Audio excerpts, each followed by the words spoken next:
Good morning, good afternoon, good evening, wherever you are in the world today. Welcome, welcome, welcome to Women with Grit, where we interview dynamic women who all have one thing in common: grit. So come on in and grab your favorite drink and snack of choice, for we have another amazing and dynamic guest to bring to the stage to you this evening, Miss Desiree Robinson. And as you all can see, my partner in crime is not here tonight, but we send him love, we send him blessings, and we know that he is listening in, and also to these amazing women with grit. As you all know from the last time, we talked about just things that we're doing a little bit different this season, so you guys will continue to see that. But again, you guys can engage with him in the chat function as well as throughout the remainder of this season. But again, come on in the room, tell your friends, tell your associates that we are on. And as you all know, we love to engage with you all. So feel free to leave your city, state that you are joining in from in the chat function, so we can be sure to acknowledge you appropriately throughout this entire session. As you all know, we love to engage with you and engage with our guests. So if this is your first time joining us on Women with Grit, you can follow us on Facebook at www.facebook.com/Exceptional Women with Grit. You can also find us on YouTube at www.youtube.com/the @ and Women with Grit. You can also find us on our website at www.womenwithgrit.com. Any forum that you will choose to use on social media, I'm certain you will find us at Women with Grit. So we invite you again in the room to embrace this amazing woman that we are going to bring to the stage even now. So I want to give you guys an opportunity to connect with Desiree Robinson. I'm telling you, as you guys know, if you've been following us, we bring a lot of amazing powerhouse women who are doing just some phenomenal things in their city and around the world. And Desiree is another powerhouse. So let me tell you a little bit about Desiree before I bring her to the stage. So communicate, motivate, and educate is the hallmark of Desiree Robinson.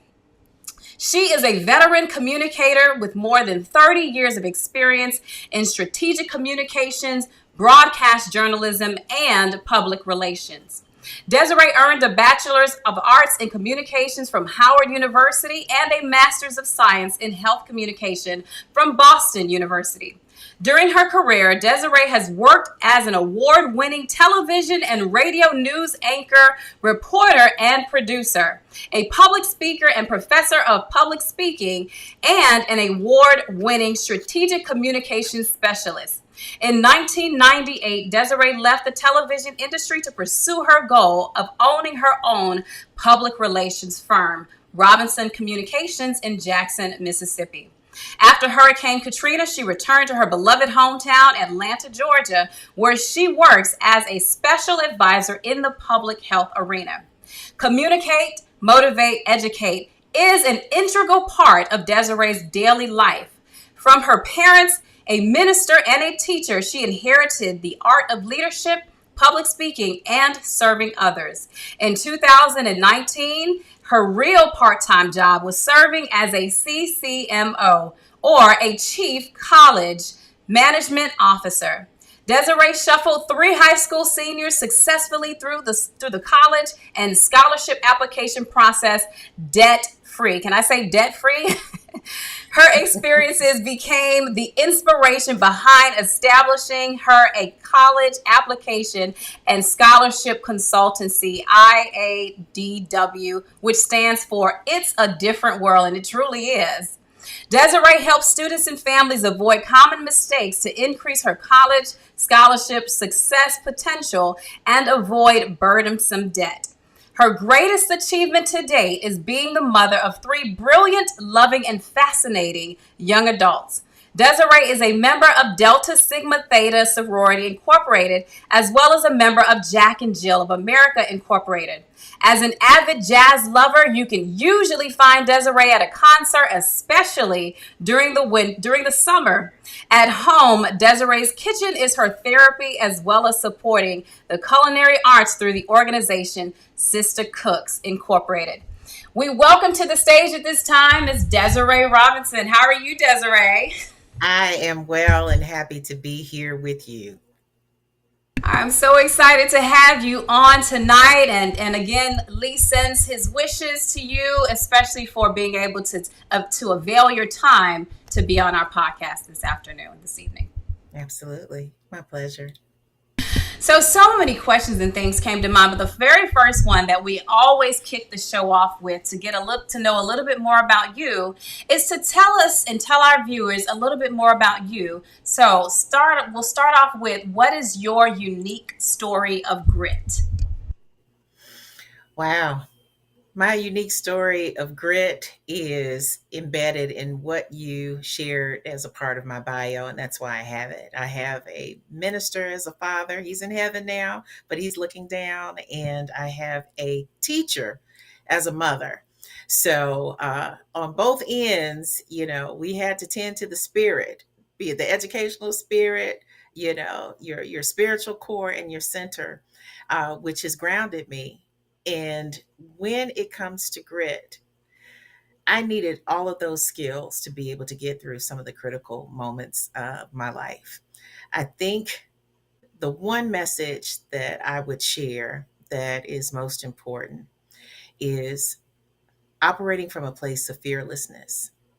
I am not by any means saying that you can't shake in your boots or your heels, whatever it is that you choose to wear. Uh, but when you're in those moments, approach those critical moments, those defining moments of life, approach it with fearlessness. There is enough negativity, particularly for women. We can talk our way in and out of opportunities, um, primarily because we are afraid. It's in those moments that you have to draw upon your inner core. And I am definitely a Christian. I do believe in God and I believe in Jesus. Without that foundation, I wouldn't have made it. But I had to trust and go with the fear, move through the fear. When you have that foundation and you can trust yourself and you trust what it is that you believe in, even though you're shaking, there will be a point and a moment where your spirit can be calmed and you will hear everything that you need to hear to be able to get through that moment. That is what I would say grit takes, is walking toward the fear, moving through that fear, and moving past the fear. The fact that you said that, walking to the fear, walking through the fear, and away from the fear. Did I capture that correctly? Walking to the fear, that which scares you the most is exactly where you need to be. Walking through it with the confidence that you will get to the other side of that fear when walking past the fear. That's where the destination is. The first thing is to actually get to it, walk to it. The second is walking through it. And the third is actually walking past it, getting past that fear, because that's where the success comes. That's where the victory comes. But not if you don't take that first step. You got to Oh walk my, to it. absolutely. So I have a book called Making Leading with Feet, Making Intentional Steps to Live Out Your Best. So you're right in my vein right now. And I love it. I absolutely love it, because that space of fear, to your point, can be so crippling and it holds us stagnant sometimes. Can you share with our guests, whether it be an example of how you've moved through fear, moved to, through, and then beyond fear, or where you have seen that demonstrated perhaps in the professional arena? From a personal perspective, I will say coming home from Hurricane Katrina was a very defining moment for me, because literally that storm uprooted me. And at the time, I was married. I had a 3, 2, and a 1 year old, and my marriage was on life support. I was leaving it. And to come home and sit in your former bedroom that you left as a teen before going to college, wow, what a critical moment.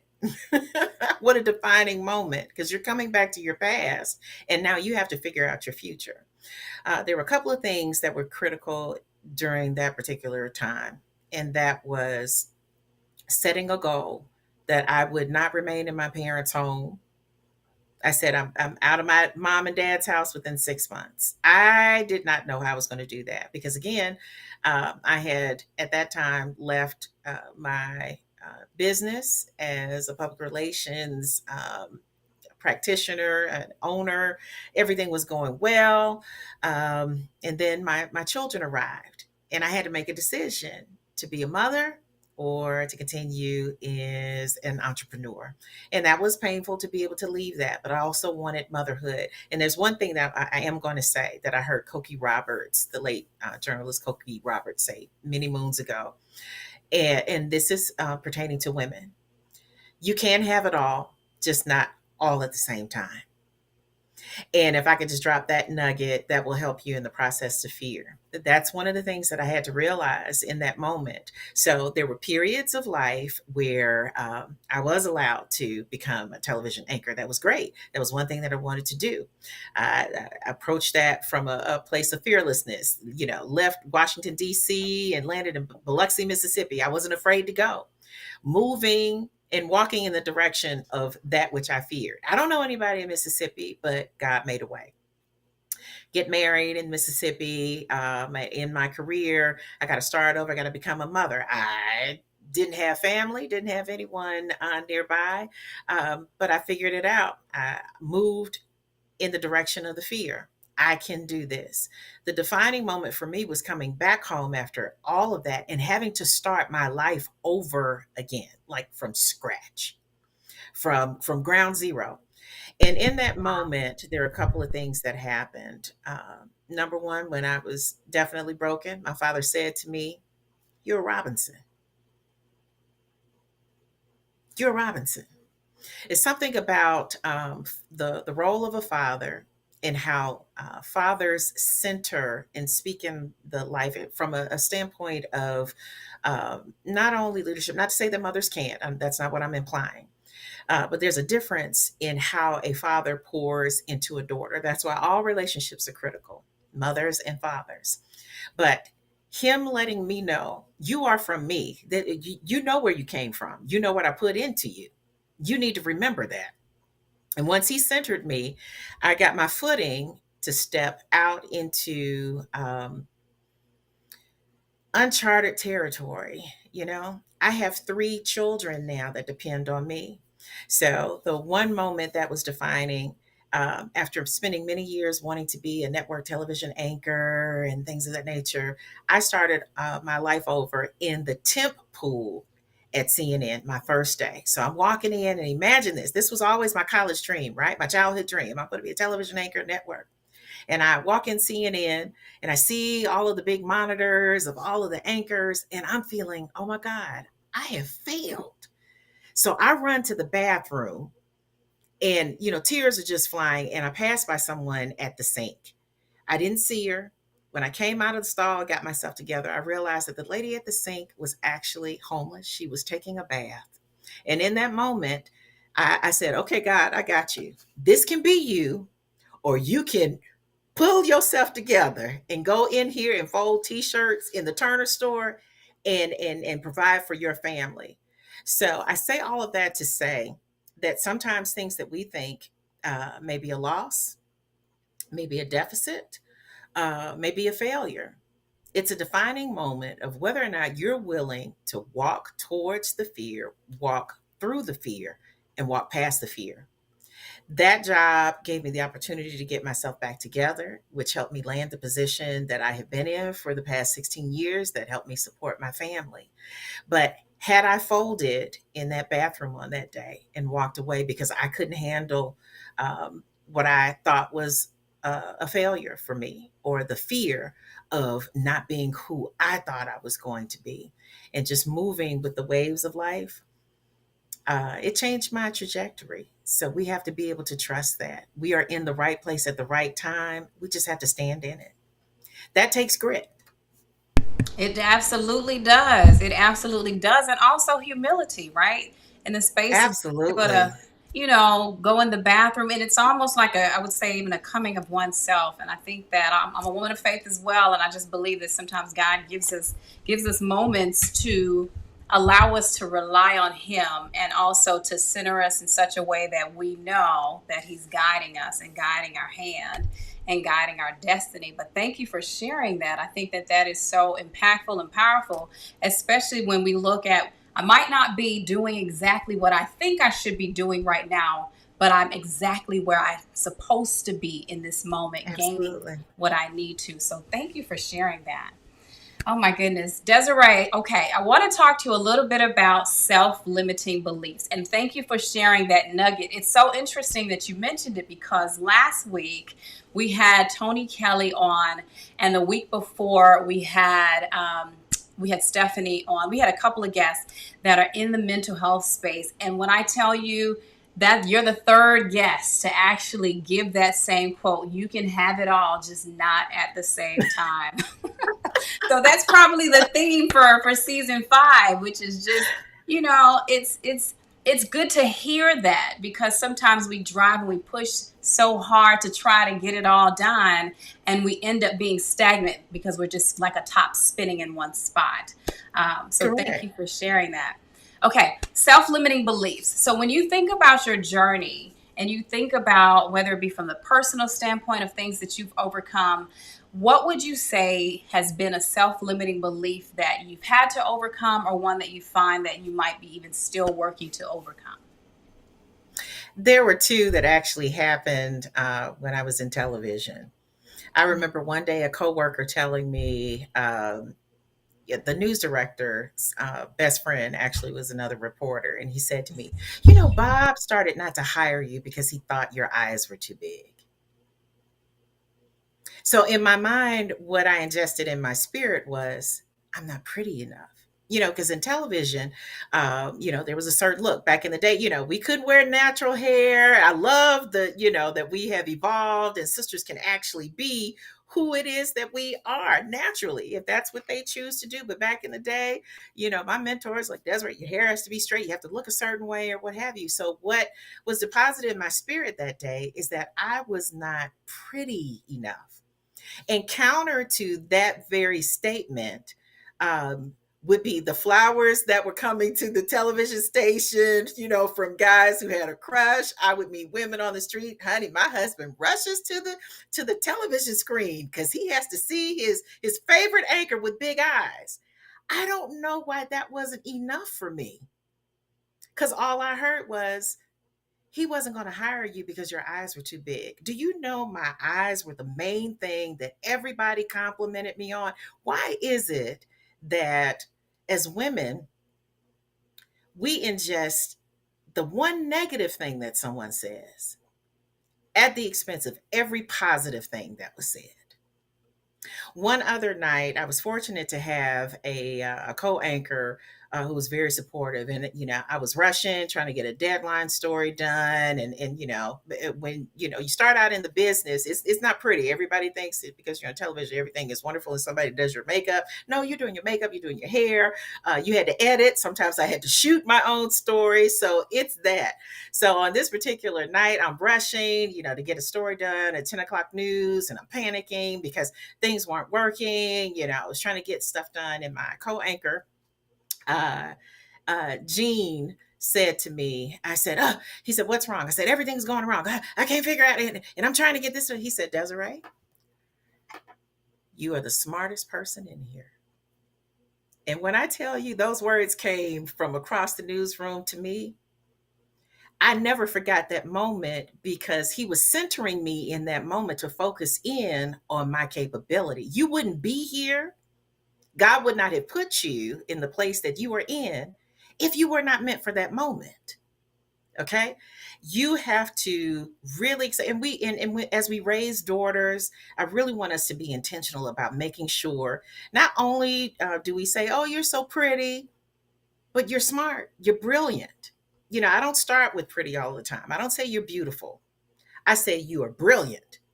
And by the way, you're beautiful, because we need to be able to make sure that we are uplifting our young women to know that their value is not tied with a look. And had I understood that, it should not have mattered to me whether or not Bob was going to hire me for my big eyes or not, because I was brilliant enough to take the job. I was brilliant enough to be able to be hired for the job, and brilliant enough to win awards in that job, which I did. So, and there you have it with these big eyes.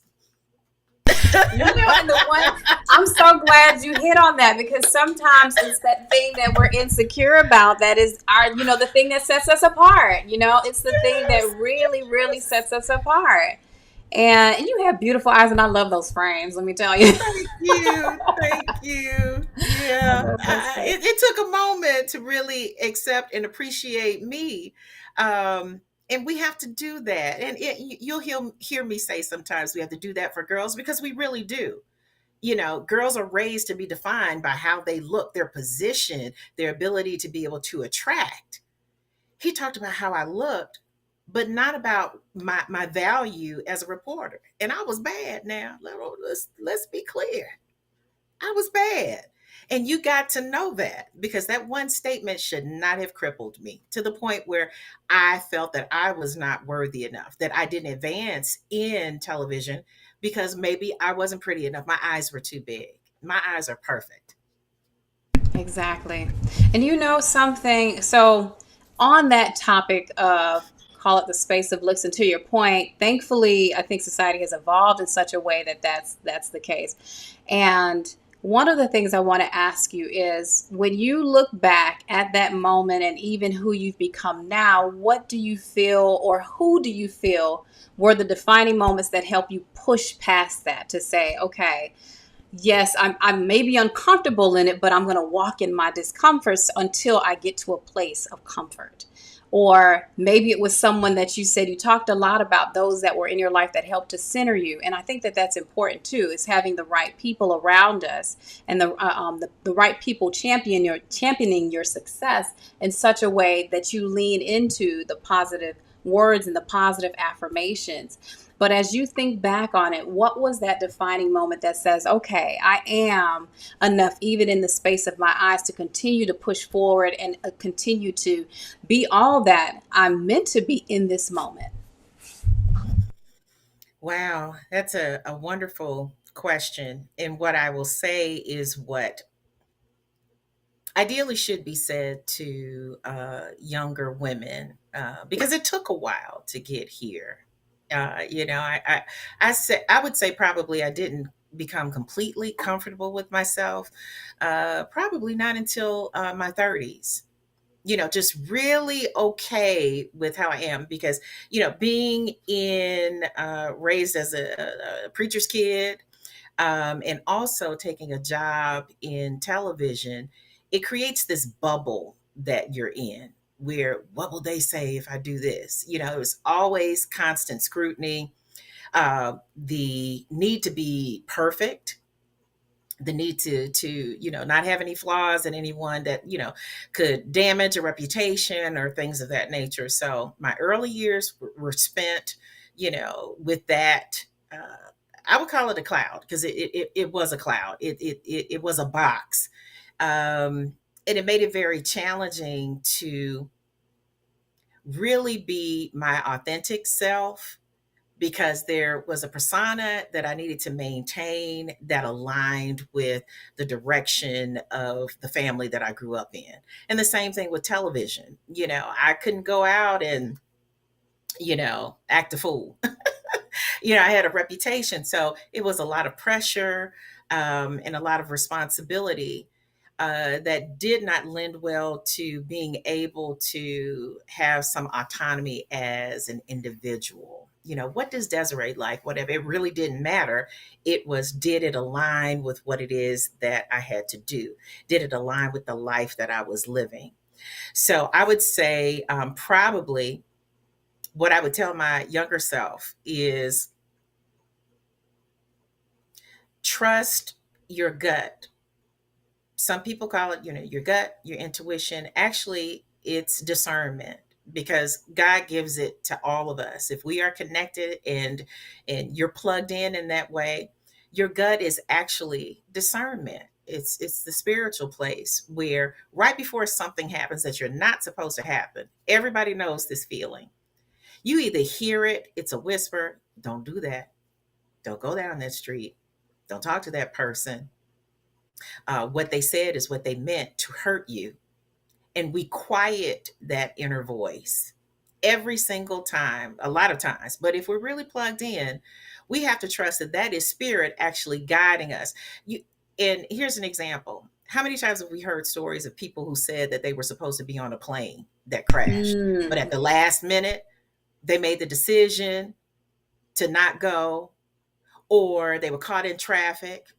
How many times have we seen an accident down a road that you were supposed to go down, but you had a detour or somebody was slow in front of you, only for you to end up closer to the destination to see that there was an accident? That was a divine intervention, That's right. guiding your path to take you off of the path of distraction.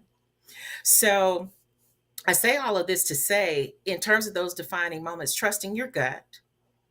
Um, and in the Wizard of Oz, at the end, Glinda the Good Witch, she was Holy Spirit. What did she tell Dorothy? You have everything you need, my dear. You always had it in you, my dear. Okay, so you have to trust that the people in your. And then the third thing, I'm sorry, that I do want to offer is that you should have mentors that are in the space that you want to go. It's great to have friends who are, if they're at the same level that you're at, you can have one or two, but there should be some others that are in the space in place that you're trying to go. Because if that your circle defines you as well. There's a friend that's supposed to be in there that tells you the truth. If you don't have a friend that tells you the truth, you need to find that friend. Someone needs to say, no, that dress doesn't look good on you. They need to tell you that. No, that hairstyle doesn't look good on you. You need the friend that is the spiritual one that says, hey, let's go to the word. You need the one that will pick you up off the floor when you are unsure that you can go on. And you need the one that is in the place that you're trying to go. Those are the anchors that we all need in order to get to the next place or the next space in our lives. That's what I would say. So much wisdom. So much wisdom. I mean, so rich. I hope you guys are coming in and tapping people because she is dropping some huge, huge gems tonight. My goodness. We're just about halfway through already, believe it or not. But before I pull you back and before we delve into the second part where we invite our guests to engage as well, and I hope you guys are working on your questions and putting them together. Desiree, I want to ask you as it relates to people that have inspired you along the way. You just got done talking about the mentors. When you think about your journey, who are those mentors, those cheerleaders? Who's a part of Desiree's tribe? And last, just so you, I preface this a little bit. Last segment, one of our guests talked about how even the people who are part of her tribe were not the traditional ones who would cheerlead, but those that actually kind of nudged her in such a way that made her feel uncomfortable, but pushed her outside of her comfort zone. So, as you think about those individuals that have inspired you along the way, or those people that are a part of your tribe, who would you say that those people are? I would say foundationally, my mother and father. My father was the leader. My father led. He was the extroverted leader. He had to speak to people. He had to engage. My mother was the introverted leader. She could be. She's the introvert extrovert, but she leads quietly. She leads through service and service to others, because there are different ways to actually lead, not just telling people to do and guiding them or whatever, but you lead by serving. That's called servant leadership. um, Foundationally, they gave me everything that I needed to be able to be successful: caring for people, singing about people, carrying food to folks, ministering to people. That is a part of what it is that we are tasked to do here. We're supposed to leave this universe better through our work and our service. If you can't leave it better, just might as well leave. Um, Oprah Winfrey, when I talked about all of the friends that you need to have and the people that you have around them, sometimes I would tell my kids, I'm like, go Google the person who has the job or is doing whatever it is that you want to do in your future, and make them your mentor, your not a they're the real life example mentor. You may not be able to speak to that person, but you follow them. And for me, in my early years, it was Oprah Winfrey. I followed how Oprah spoke. I worked on the cadence. I worked on, because I'm Southern. I had to temper my Southern accent. And Oprah. I would listen to her voice. I would mimic her voice because she was where I desired to be in terms of my ability. So sometimes a mentor can be someone that you don't necessarily know, but you are following their career, their trajectory. What did she do? She started in a smaller market. I started in a smaller market. And at one point in time, I even had, Oprah's hairstyle. But, it's totally up to you how much you want, because, imitation is the highest form of flattery. But Oprah was my unofficial mentor. And as you evolve and grow, your mentors will also change based upon your goals. So once I left television, I had PR mentors. Years ago, in Atlanta, there was Roy Communications. And I remember The Office. I remember walking in, the sisters, Charlotte Roy. Had her own PR firm here. And I remember walking in going, this is the way I would want my office to look like. When I started my PR firm, I called 3 PR firms in Atlanta, told them what I was going to do. And they said, because that was the step out on faith. I need someone that can guide me in a smaller area. I'm building. 2 of them said, hey, good luck to you. We don't have any support. The third person, it was actually Porter Novelli. They said, hey, not only can we help, but we have a job opportunity for you. That's a very interesting story. But that's how I was offered a position, just by picking up the phone and calling. So your mentors don't always have to look like you too. You should have some that can understand your journey, but you should also have others that don't look like you. So I have had mentors that are male, that are not in the same race. And now in this portion of my life, I have a mentor who inspired me, Janai Thornton, for Thank Me Later Money. She is a celebrity financial expert. She is the one that inspired me to start It's a Different World, because she saw the work that I was doing. So your mentors are people who see the possibility in you. They don't have to look like you, but if they are where it is that you want to go, and they are willing to take the time to deposit into you, that's who you align yourself with. That is so powerful. And the space of just being able to know and identify them, regardless of whether or not, to your point, whether or not you know them, but you can understand the space of what you're aiming to mimic. So, believe it or not, we're past halfway point. I want to make sure that you get a moment to grab some water. And before I bring you back up, I would like to leave you with a question that I'll bring when we come back. I would like for you to answer. So, with you being a communications expert, and especially in the space of PR, what are 2 ways that our guests can improve their communication skills to better advocate for themselves or better advocate for their beliefs? So I will ask you that question as soon as I bring you back up from the break. But thank you so much, Desiree. Absolutely.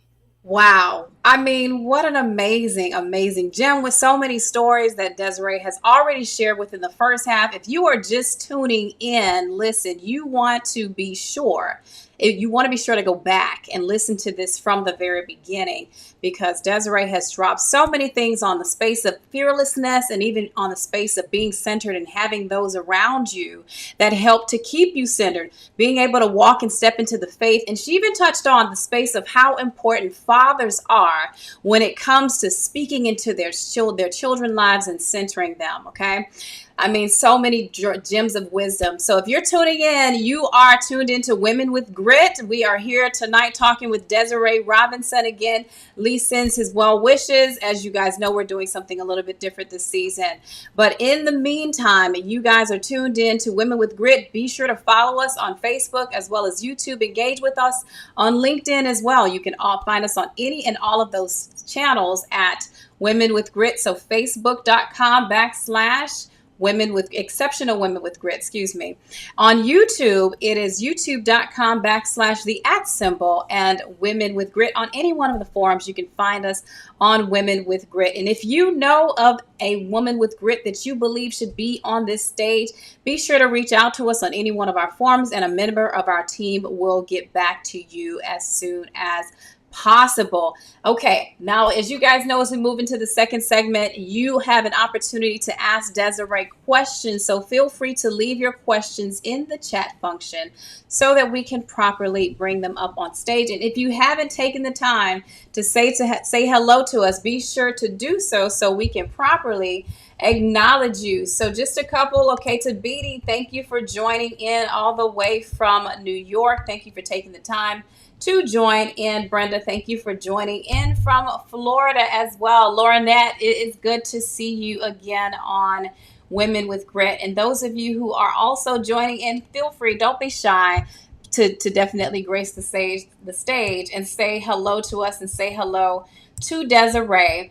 All right, so I want to make sure that I bring this amazing powerhouse back up to the stage. Miss Desiree, as you guys have heard from the first half, some of the key nuggets she talked about was really making sure that you are, when it comes to walking through your defining moments, that you want to walk towards fear, walk through fear, and past fear. That was a very powerful one.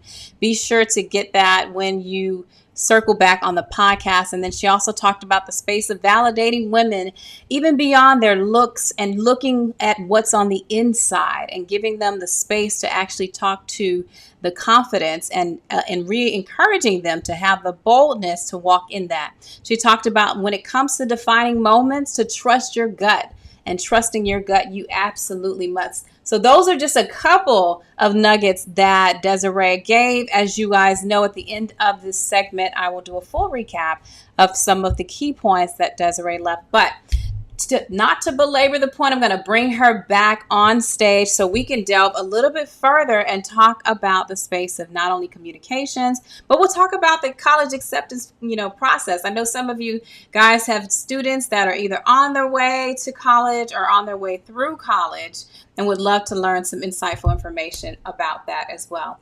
So welcome back to the stage, Desiree. Thank you so much for, again, gracing the stage.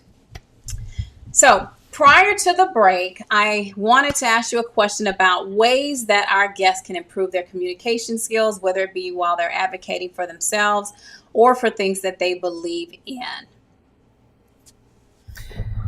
Well, this is a wonderful question, and one that I certainly challenged my students as a professor of public speaking. 3 points minimum, no more than 5. If you are walking into a scenario where you are tasked to provide communications, you want to be able to make sure that you have minimum 3 points, no more than 5. It's best to stick with 3 if you can, because with the 3, you need to have supporting subpoints. Okay, make your case. Let's say it's for a job interview. What are the 3 primary reasons why you're a good person for this job? If you are presenting an issue or a problem of concern, what are the 3 points that you want people to walk away from? If you go to 5, it's totally okay, but you need to have subpoints, at least 2 subpoints for each of the main points that you identify. The other thing is planting yourself firmly. There's a posture that we have with speaking. Sometimes some people will do the tent hands. You don't want to do that. And even though it is very difficult, you want to keep your hands to the side and you want to make contact with the audience. One of the things that I taught my students initially is one thing that one speaker does. You want to be able to work the room and make direct contact Yeah, what I'm actually doing right now is simulating that I'm looking at a room of folks. Everyone in there, if you as a speaker make eye contact with the folks in the audience, there it centers them and it lets them know that that you are present and you see them. A lot of times we talk at people. I want you to always talk to people. Meet people where they are in terms of the conversation. Okay. You want to be able to study your audience, research the audience. If you're going in there and you need to make a case, and let's say, for instance, you're a Democrat and you're going into a Republican audience, you got to know what the opposing view, what resonates with them. And you want to make sure that you are key with how you want people to feel, not necessarily what you want them to think. But I approach everything from a public speaking perspective. When you leave my speech, how do I want that person to feel? Because it's a different emotion now. That's why I go to feeling, because people will be able to connect with the feeling. Most people think, okay, this is how I want them to think. No, I want them to walk away with a particular feeling because they leave there because you have impacted them on a different level. It's one thing to impact them mentally, but if you can tap into the heart, they remember those key points, and it helps them to remember if there are only three, primarily the rule of threes. Just remember that. Very, very powerful and so impactful, because the more options that we have, the more we confuse people, I think. Yes, yes. Okay, so when it comes to core attributes that you think are effective and essential for women to be effective in their roles and in their life, what do you feel are core attributes that women need to be successful and effective? I'm a stickler for being prepared. You got to do your research. I want you to walk in knowing the opposing side to every argument. Okay. Unfortunately, particularly being a woman of color, you have to be over prepared. Old school will tell you, you got to be 10 times, better. You got to be 10 times, I don't think those rules have changed, not for us. So when you come in, I want you prepared to shine. I want you to show up with a sense of readiness, even when you're nervous. They used to say, never let them see you sweat. I still feel that way. But it's okay to show up. I agree. And Yes, very much. particularly for us, Hmm. as women, if you're shaking or whatever, unfortunately, the view is that you lose power. And I know that's not necessarily how people want to see it, but we do. And I'm a stickler a little bit for the old school in terms of your dress. I don't need them looking at anything but you. So anything that you can do to de-emphasize and make the focus, I need you to stay right here with me. I need you to pay attention to me. I think that helps, and that's something that we women have to navigate. And I am all for embracing and owning your sexiness, but there is a place and a time for that in a business setting. uh, Sometimes we do need to tone it down, unless that's your angle and that's your hook. No harm, no shade, but I don't want you to lead with that, because I need for people to be able to respect your business acumen. And that's not tied to your bust, that's not tied to your butt, and that's not tied to your legs. That's tied to your knowledge, your ability to pivot. Another thing that I do need to offer to everyone too in a public speaking scenario is practice, practice, and more practice. Practice in the mirror, practice with people who will tell you the truth about your delivery. Make sure you do it in front of an audience, and we have to be open to the critique. Okay, so that's why you make sure that you have trusted people, and particularly those who you admire in their skills and abilities to be able to deliver. So think of those things. I want you to be prepared. I want your, being a professor of public speaking, your presentation, how you present, how you speak, how you say things, that can make or break you. Okay, so those public speaking skills have to be refined. You have to spend the time in doing it. There are some times that you have to alter your voice. Some people may have a very high pitched voice, it's very hard to hear. Some people may have to, especially in communications, like I said, I had to work with my Southern accent. I had to make sure that how I spoke could not, my accent was not identifiable. That's just a part of that business. You don't necessarily have to do that, but those are some considerations. And recording yourself, making sure, now that we have phones, back in the day you have to use a camera, but now you have a phone. Record yourself. Watch the number of ums and ahs. I call it the pregnant pause. Okay, instead of saying which is a natural go-to, it's better to just pause. That's what I just did, instead of using those crutches when you speak. And don't be afraid to have notes. If you do PowerPoint, make sure you're not reading everything on the PowerPoint. The PowerPoint is really just background, it's color. Okay. And what you want to do is make sure that you have, the rule of thumb used to be no more than 5 or 10 words per bullet. Okay. Because people read ahead of you. So if you have everything that you're saying on there, there's no need for people to pay attention to you. So don't let the PowerPoint overpower you in those settings. So those are just some tips that can help you be very effective, and making sure you're not pacing and wiggling and moving too much, or what have you. So just stay with your audience and make good eye contact. I love that. Thank you for sharing that. And that's one of the things for me that I have to be mindful of is I talk with my hands, and I can Yes, get a me bit too. busy with my hands. So sometimes I sit on them, and my indication sometimes I have a mentor, and he definitely made me conscious of. He said, "Charelle, I know you do that because you're passionate." He says, but and I was in a different country. He said, over here we just see that as aggression. So you may want to Right. bring That's that right. in. Yeah, just a Yeah. little bit. But to your point, the practicing and being in front of the mirror, I think, helps us to identify those things. Otherwise, we wouldn't be able to. And having the right people, coaches such as yourself in the Yeah. room that can help you hone your skill and also continue to carve that particular skill set that you have. Okay, so I want to make sure that we touch a little bit about it's a different world. So, what was the concept? What was the thought behind doing a different world? Like, walk us through that season of life where you've got 3 seniors, they're all looking for scholarships, and how you managed to get every single one of them through school debt free.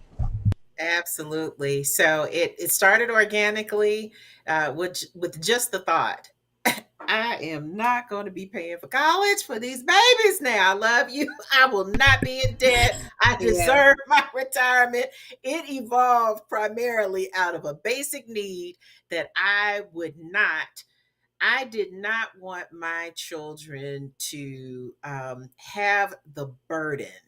Because it did impact my marriage. It was like shackles, because my ex-husband had college debt. He had student loans. I didn't have student loans, and so I didn't know what all of that was about. So it it impacts the ability for people to actually have, particularly communities of color, to pass on generational wealth, because we are saddled with generational debt.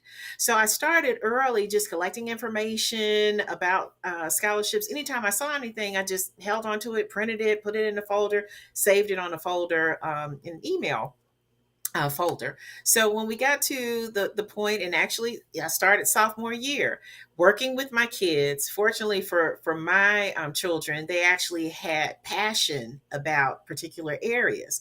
So I was intentional each year, making sure that they were in free programs that supported that particular passion.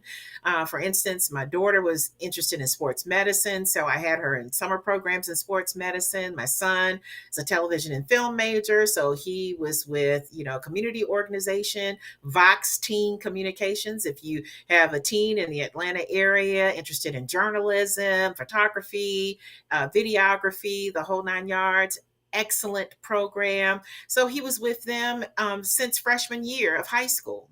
And my youngest was interested in computers, in gaming, in software development. So I had her in specialized programs in that particular area. So from there, I went into, what I called, a college vision board. I believe in vision boards, write the vision, make it plain. So they did that. They didn't understand what I was doing. I can't tell you that I understood what I was doing at the time. All I know is whoever it is that you say you want to be, find the person that's in that role, put them on your vision board. Find the universities that support that particular major, put that on the board. So we started doing the work. So it became a thing. What ended up happening with my oldest two, I became more so of an expert in outside scholarships. Merit-based scholarships are the ones that are typically provided by, universities based upon, the FAFSA that you do in order for college admissions. But the outside scholarships are those community-based scholarships where there's a huge pool of money, be it civic, Greek organizations, public and private nonprofits that offer outside scholarships. So I have been successful in making sure that all three of my children received either through merit scholarships through the universities that they attend, or outside scholarships that help filling critical gaps such as housing. Like some schools might offer a full ride in terms of tuition, but they don't cover housing. That's where your outside scholarships come in. So what I do with IADW, unfortunately, I have two other instructors that are partners that have been with me. One is my childhood friend. One was actually my son's former coach. All three of us have three kids. Candace Pritchett Mitchell, she is a beauty queen and a football player. That's right. She exists. She's done both. Her Wow. three students came in through the athletic route. Coach Gary Woolfolk, he was my son's coach in the community basketball league. He has three sons who all received merit scholarships. And my three, I'm the outside scholarship person. So my children receive scholarships from Greek letter organizations, nonprofit organizations, some tied to the work that they did and their interests. So it is possible. It took a lot of work. I'm not going to lie, but you can actually do it. And we have to do that, particularly as African Americans, find resources, and they are out there, but it's become more competitive. And that's why we wanted to do the consultancy to be able to help families understand and navigate because it is truly a different world. And I think that that is so powerful, especially as we're looking at the changes and the lay of the land over the next couple of years from the standpoint of education and what that looks like for funding resources. So that is so impactful. Desiree, so what are a couple of nuggets as we're winding down to be thinking about? I'm going to come back to you on the nuggets that you would like to share and leave our guests. I want to ask this question actually on behalf of Lee, which is when it comes to men supporting women in industry or in life, what do you feel is the role that men play? Wow. I think there are a couple of roles, but primarily, and particularly for our men supporting our women, sometimes in certain scenarios, we need our brothers to serve in a support role for the advancement of women. And some will say, well, women have had more of an opportunity than men. But if you are in a leadership capacity, serving as a mentor to a female and it could be a male dominated field, particularly in those. We need for you to be loud advocates for our ascension within those environments. In certain environments, we need for you to co sign uh, the research and the data or the thoughts or the ideas that we have in meetings where a lot of times our opinions may not be respected. We need you to be loud advocates for us, for the opportunities.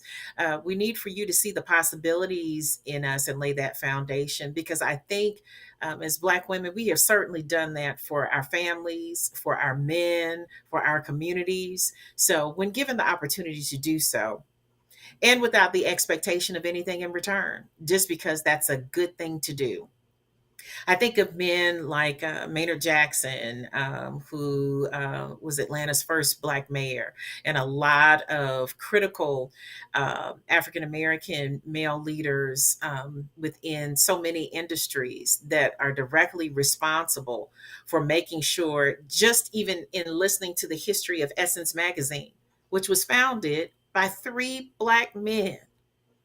Didn't realize that until this history was uncovered, because they saw a need and a gap within our community to be able to empower our sisters. Now, how beautiful of a legacy is that? That three Black men came together to make sure that Black women were empowered.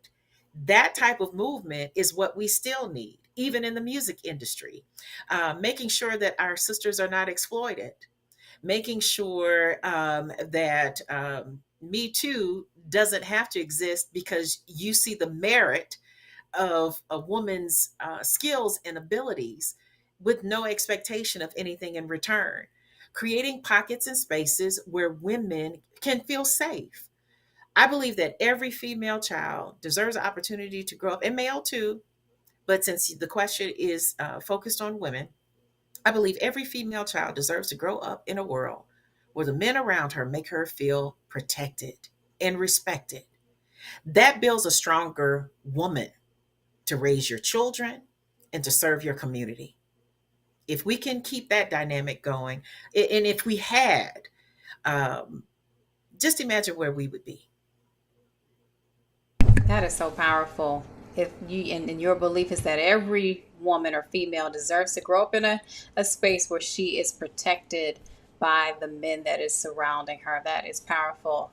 Oh my goodness. Well, we're winding down on time, Desiree, but I want to make sure you have an opportunity to share any last thoughts or nuggets with our guests, as well as be able to leave your information for how they can connect with you further, whether it's your Instagram, social media pages, etc., or if you desire to leave your contact information for how they can learn more to engage with you in IDAW.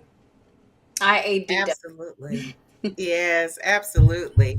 Well, certainly connect with us on through our website, iadw.online. Happy to have you. Happy to host workshops and seminars within the community to support families who need information about how to get their students through the college application process. And embedded in that, too, we do offer workshops on public speaking, interviewing skills, because that's been most critical for a lot of the scholarships that my children earned. They had to get through the interview process. And unfortunately, that's not a skill because, a lot of us cut our teeth in the church during Easter Sunday. Black History Month at school, you had to hone those public speaking skills. And we don't have a lot of those training grounds anymore. That's not what we experience. So we need to make sure that they know how to look a person in the eye, how to communicate strongly and definitively and clearly. But one thing that I would say when it comes to the journey, from a career standpoint, there will be ebbs and flows. There will be times to reap, and there are going to be times to sow. That's biblical. That's word. I think the one thing that I could say with the ebbs and the flows, the enduring quality would be whether or not you are willing to ride the wave. If there's one bit of advice that I could give myself, it truly is trusting the process. But show up prepared and ready all day, because what never fails, if you stay ready, you ain't got to get ready. So just stay ready and trust your gut, trust your intuition, trust the spirit that is whispering in your ear, and know that your preparation will meet the opportunity, and you need to rise to the occasion, walk to the fear, walk through the fear, and walk past the fear, because there will be rich rewards on the back end. I think those are my final thoughts. Ooh, Goosebumps. I mean, just so amazing. It has just been so dynamic to have you on, Desiree. I mean, such No, it's been my pleasure. a pillar of wisdom. I mean, you all, if you are just tuning in, I'm telling you, you have to go back and listen to this from the very beginning and really, really walk through the journey as well. Desiree, how can our guests, so give us that website one more time. I want to make sure that I leave it here in the chat function for them. Yes, iadw.online. On social, let me see. Oh my gosh, I know I should do a better job on social, but you can find me there. Typically, my handle is Desiree PR Pro for public relations professional, Desiree PR Pro. That's on the personal side, but definitely iadw.online. And there are a lot of resources there. We have a resources page too to connect you to resources that would be useful for you, that all you have to do is download. Some are free and some are just low cost. So hopefully that would be a great service to you and your family. Fantastic. Well, thank you so much, Desiree, on behalf of both Lee and I. We thank you for gracing the stage of Women with Grit and sharing your story. So, I'm going to do a quick recap and then we will close out for the night. I mean, oh my goodness, what an amazing, amazing gem. Miss Desiree Robinson, you guys again are tuned in to Women with Grit. I'm going to give you just a couple of the nuggets that Desiree mentioned, but again, go back and listen to it from the very beginning. If you know of anyone who needs this information, please don't hoard it. Please share it, right? She talked about the space of operating and approaching critical moments in life with an air of fearlessness, right? Drawing upon your inner core during those critical moments of life so that you can dig deep and move, not move to the fear, through the fear, and past the fear as well. You also, she mentioned again, echoing the fact that you can have it all, but just not all at the same time, right? So give yourself space, time, as well as the ability to work on what's important and be present in the respective moment. Delegate and automate where necessary so that you can continue to still have that space of balance. She talked about how fathers center and speak life into their daughters. So every single relationship is critical to the well-being of your daughters as well as yourself, and really defining that voice and knowing how the father or that father figure in your life has stepped into or spoken into your life. She talked about the space and the example she gave of humility, right? We might not always find ourselves where we expect to be in that respective moment, but we are exactly where we need to be. So lean into those experiences and also take on that air of humility so that you can learn whatever the lesson is that this specific moment came to teach you. She talked about the space of being comfortable validating women not only in how they look, but what they possess from the inside. And also being able to speak to the confidence that they have as they begin to walk into the room and cultivating that air of growth beyond just the outer exterior that a woman possesses.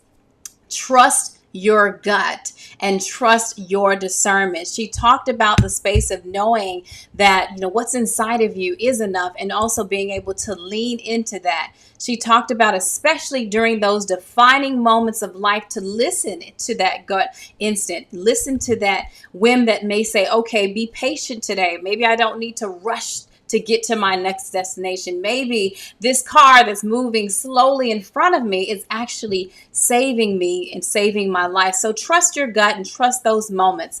Have mentors in your life that also are comfortable creating a space for you, and also have those that embody something that you are looking or seeking to grow into. So if you have in the example of her, she's a reporter, and she talked about the space of mimicking and looking at Oprah Winfrey to harness her skill and begin to delve into that as well. Your circle, she talked about, defines you. So also ask yourself, who is in your tribe and who do you consider a mentor that you can also look up to? When it came to ways that guests can improve their communication skills, she gave a plethora of nuggets. So be sure to go back and look at them. These are just a couple of them. She talked about make sure that you have a minimum of 3 points, but no more than 5, with supporting sub points for each one of those points. Work the room and make direct eye contact with the audience.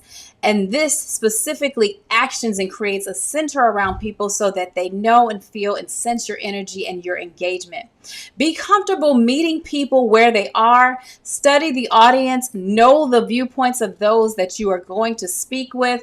Know the keys that the key issues that they have, and also be comfortable and comfortable actually being able to speak to them. Be prepared. She talked about the space of being prepared wherever you are, and never let them see you sweat. When it comes to speaking, practice makes perfect. So be comfortable standing in front of the mirror or actually being able to pull someone in to help you identify the areas that you have opportunity. Be open to receiving criticism and constructive criticism so that you can continue to carve your path. Find the inspiration for where you want to go and put it on your vision board, right? Being able, whether it's a specific role or a specific way to be, find the inspiration and grab it and put it on your board.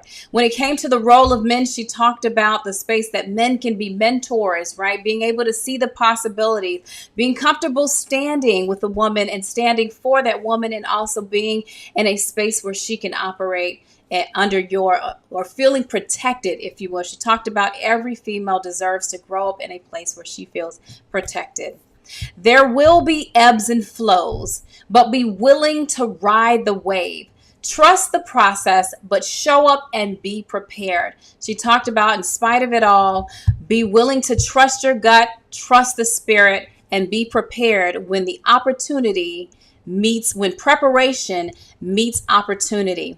And I want to leave one question with you when it comes to the space of operating in your authentic self. Ask yourself, when was the last time that you fully gave yourself permission to trust your gut, to walk in the fullness of who you are? Man, what a dynamic time it has been. Thank you so much, Desiree, for taking the time to grace the stage of Women with Grit. It's been an honor to be here. Thank you for having me. Absolutely. And to our guests, we will see you next week at the same time in the same location, right here, 6 p.m. Central Standard Time, 7 p.m. Eastern Standard Time, with another amazing Woman with Grit. But until then, have an exceptional night. Take care. Bye. Good night.